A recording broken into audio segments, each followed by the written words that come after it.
If you're starting a business as a means of income, there's always going to be a lot of whys to that.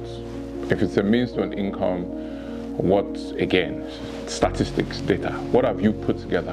Business plan, SWOT analysis, the more common things, the strengths, the weakness. Again, what are the numbers? How much footfall are you going to get? Enough for the business to be an income generation business for you. So for example, I'll say to people, yes, this is a shop. It's a box, right?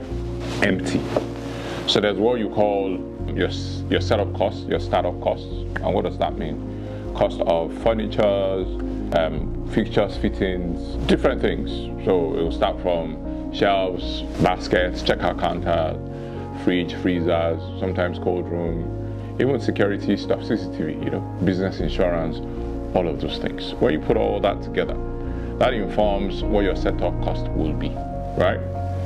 And then the cost of goods, which is the most important thing. In some cases, that's what you call your inventory. And that's even what you call assets to the business, because your inventory is your money. You also need funds and money to put together inventory to put in the shop. So when you look at all of those numbers, you put it side by side, setup cost, cost of goods, and then staffing. And then you put that against projection. And then when you say projection, this is projected footfall that you have, because your footfall is what determines your number of transactions per day. So when you look at that, setup costs, all the fixtures, fittings, everything else that you're going, ongoing, even ongoing expenses, fresh produce you have to pay for daily and all of that, cost of goods, and then staffing and all of that. And then you come to your weeklies, your dailies. How much would you do in a month? Enough that when you take all of that out, cost of goods, all your expenses, overhead, everything that you're using to run the business, will there be anything left? Don't forget the rents. You still have to pay rents. You have to pay business rates, even though, yes, there's something called small business rate relief that you can always get from your local authority. But yes, all of those things, when you all put it together into your business, and then utilities, gas, electricity, water. And then if you are in an estate, not even an estate, you still have to have waste management. All of those things, they cost money. When you put that against versus the sales or the turnover that you do in a month, is there anything left for you?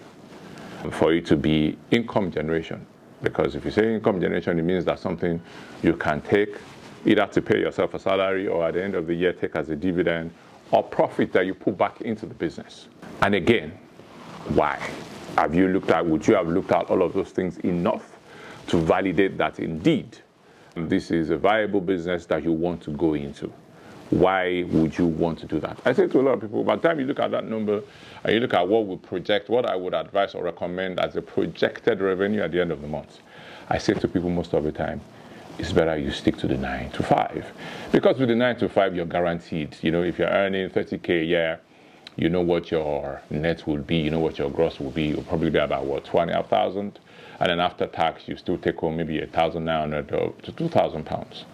How many businesses today do you think that, especially when it is very small scale, that even after all costs, cost of goods, pay your suppliers, pay everything, pay your rent, pay your utilities, that you will have 2,000 pounds in credit to take back home?